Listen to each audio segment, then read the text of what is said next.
शांति। आज 23 अक्टूबर 2021 है। इस समय संगम युग पर इतने सारे संसार में सभी आत्माओं के बीच में रह कर के भी हमारी अपनी ही अलग ही दुनिया है। उस दुनिया में माता पिता और हम भाई बहनें बस।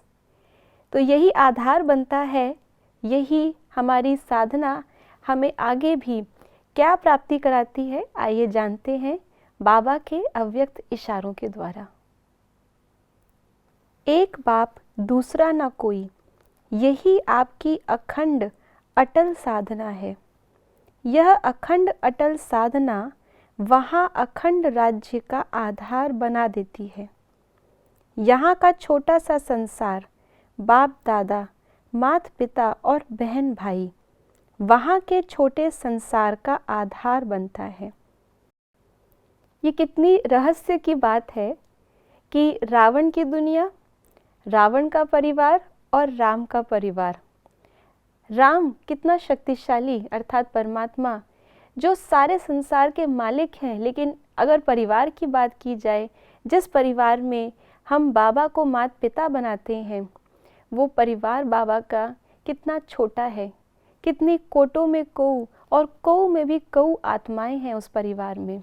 और रावण का परिवार वो कितना विस्तार में है।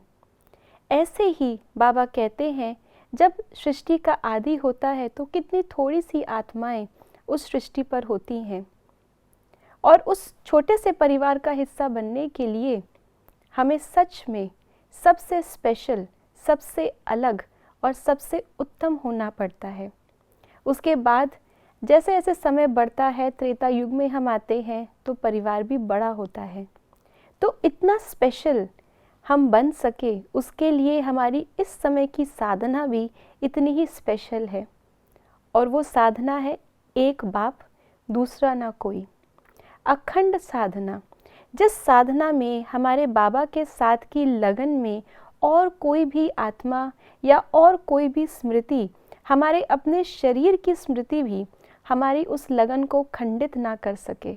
यह है हमारी अखंड साधना, जिसके आधार पर हमें अखंड राज्य मिलता है। और अटल साधना, यह साधना टल नहीं सकती।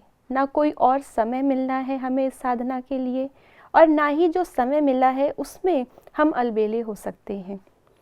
इसलिए जब सर्व संबंध बाबा से होते हैं और अपने पुरुषार्थ के लिए हमारी लगन होती है, जितना बाबा से प्यार है उतना ही पुरुषार्थ से भी प्यार हो, उतना ही सेवा से भी प्यार हो, तब हमारी साधना एक के प्रति अखंड और अटल रहती है। और इसी के आधार पे हमारा राज्य भी अटल, जो कोई टाल नहीं सकता, और अखंड, जिसमें किसी का इंटरफेरेंस, हस्तक्षेप नहीं हो सकता।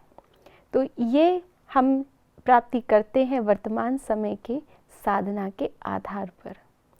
ओम शांति।